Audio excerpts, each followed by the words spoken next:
gender-based violence has once again become the subject of a plenary session in Parliament. On Tuesday, MPs held a debate on the scourge, and it comes amid a spate of femicides across the country. The focus is placed on men in society and masculinity in particular. Author and psychologist Malose Langa has explored those very concepts in a 12-year study of 32 young boys from Alexandra. In that study, he had discussions about relationships, school violence, gangsterism, and explored ideas of masculinity. Now, the work has, in part, culminated in a book recently launched and entitled Becoming Men, Black Masculinity in a South African Township. As you can see, Malose joining us now via our Zoom line. Mr. Langa, thanks very much for your time and welcome to the AM Report. As a start, let's begin perhaps with the background. You know, often when researchers, scholars take on these longitudinal studies, these studies that span over years, it's often attached to, a personal motive. I'm interested to find out as a start what that motive for you might be. Good morning, and good morning to the viewers at home. I mean, obviously, the study for me personally, it has been a long journey. Mind you, I met the young boys when they were between the age of 12 and 15, and as we speak right now, many of them are in their early 30s. They're almost turning 29 and 30 years old.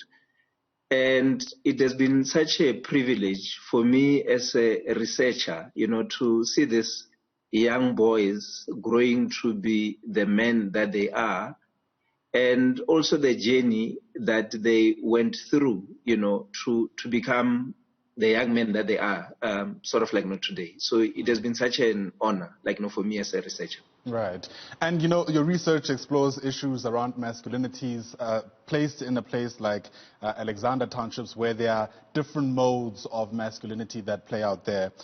Give us the scope of your research, the key aspects that you think many South Africans should take note of.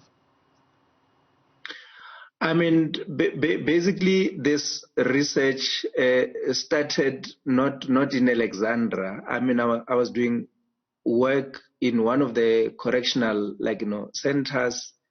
And obviously, when I was working there, I got to hear a lot from young men incarcerated, talking about what led them to be in prison. So the question that I had, and many of them in this correctional center were from Alexandra. And in talking to them, they said that's what it meant to be like a man in this context. So obviously when I went to Alex and started talking to different young men, I got to discover that there are different types of young men, and there are those that wish to be different. And obviously what you get to see is that not all young men in townships, though I use Alexandra as an example, are involved in criminal activities, are involved in gangsterism, are also violent against women and children. And the key theme in the book is that other young men are trying to be different, but this path of being a different young man, it is not an easy path to take, because it is not popular. It is not publicly celebrated. It is not known. So I guess in the context of our current conversation with GBV, I'm of the view, given this work, that we need to invest a lot of resources in helping young boys and young men to espouse alternative voices of masculinity that are non-violent, that are non-sexist, that are pro-equality and justice.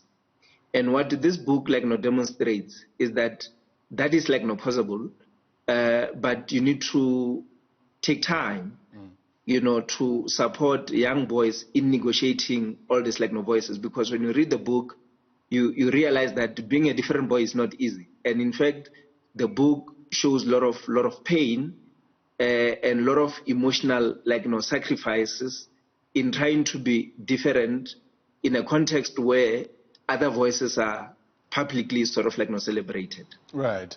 And, people like you, Professor Kopano Ratele, and many other, particularly men who spent a lot of time trying to understand masculinity, will give us very interesting insights about creative ways through which perhaps we can respond to the scourge of gender-based violence. But I'm also interested to find out whether you think the process of deconstructing masculinity in the country is happening in as authentic and genuine a way as which it can happen. Are we being truthful when we commit ourselves to tearing apart our understanding of what it means to be a man in this country so that we can do better as men? Yeah, obviously, there's a long history when studies of men and boys, started in South Africa, I guess, with Kopano, Ratele, Robert Morel, and many others. There was a bit of hope that will continue, to implement, I guess, some of the proposals that we're making earlier on. But the answers are there, to say when you look at GBV, obviously, it is gendered in nature. And as you can see in the title, the title says becoming, meaning gender, as we all know, it's a social construct. So obviously, if we're to deconstruct gender, we begin to have conversations about toxic practices on how, especially what it means to be a male, it is sort of constructed.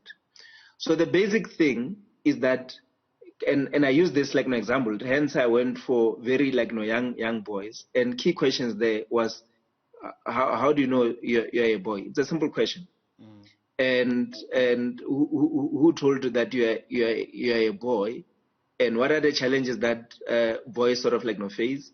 What are their views about girls? And already there you begin to hear a lot of misogyny, a lot of sexist views that very young boys sort of have about girls. And then when you begin to challenge them, some which you see later in the book, they begin to rethink all these views which are normally sort of normalized. We have parties for our young boys with all kinds of themes, Spider-Man and Zorro. And if you're to think about all these characters, these characters represent a protector, represent I guess a provider, and of course later we become surprised when later these young boys are men and they feel emasculated on the basis that they're not able to play the provider role, they're not able to provide, or play the protector role. So obviously, there are conflicting messages in South Africa around our commitment to the issue of really preventing gender-based violence. Because when you look at many of the approaches, even when you read the current document, the National Strategic plan document, it talks about five pillars. And when you read all the pillars, when I read the pillars, there is less on prevention. And prevention, in fact, will save us millions and millions of rent. That things that we need to do are quite basic. How do we raise boys that are kind? How do we raise boys that are able to talk about their feelings without shaming them? These are things that are very, very, very, very basic. Yeah. Where we begin to humanize our boy children. We don't make them feel that they need to be tough, they need to be strong. And these are things that we all know. So basically, the solutions are very, very basic. Yeah. If we do the basics in our preschools, in our high schools, in our homes, in our creches, we have an answer. And that's where I wanted to go, Mr. Langa, right? the conversations are taking place. In some instances, there's critique that the conversations are taking place in too high a brow way. We speak about toxic masculinity, hyper-masculinization, misogyny, all these terms that are not accessible to perhaps the people who need to hear them and understand the concepts. So are you getting a sense that we are pitching the conversations in places where we need to be? Stereotypically speaking, what are the men at the bar saying?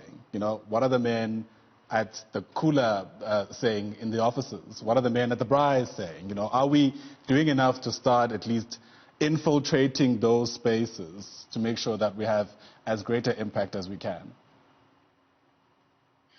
Yeah, obviously, I argue, in the book that all of us, in a way, are complicit, in perpetuating all these gender stereotypes. We complicit in our private spaces, we complicit in our public spaces. And now we're looking solutions that are at a higher level. Even yesterday I was having a conversation with this friend, and I said to this friend, because obviously this friend has read the book, I said, do a simple experiment. Go back home, ask your 6-year-old boy, ask him a simple question. With what I said earlier, how do you know you're a boy? And what boys do to make them feel that they're boys? And what are the challenges that boys face? And what are his fears? This morning, because I knew I was going to have this conversation with you, and the answers that he gave were mind-blowing, because he then said, look, my boy is already saying, I need to be a head of a household. I need to provide.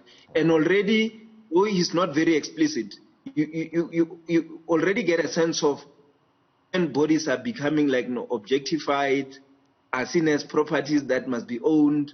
And obviously, in Sesotho they say, so if we were to then begin to have that conversation, to say, how do you... So all these interventions that are being proposed is that we need lengthy sentences, we need to bring back death penalty,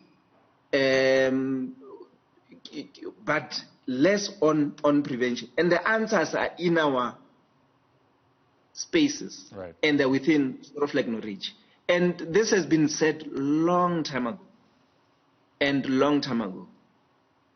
I'm of the view that we need to, even in terms of the programs that we watch on TV, things that we say to these boys and girls in our schools, in our creches, I'm of the view to say, if we're to really put a concerted effort, things that teachers say, things that we parents say, we are more likely to deal with this scourge of gender-based violence. Sure. Yeah, I'm going to have to leave it there. Thank you very much for your time and your insights. I could speak about this till the cows come home, but sadly, time is not on our side. I certainly appreciate your time, though. That's Malose Langa, who is an author and a psychologist, and giving us his insights about ways perhaps through which we can best respond to the scourge of gender-based violence. Interesting questions, asking young boys what makes them boys, but I think equally we could ask the adults what makes them men.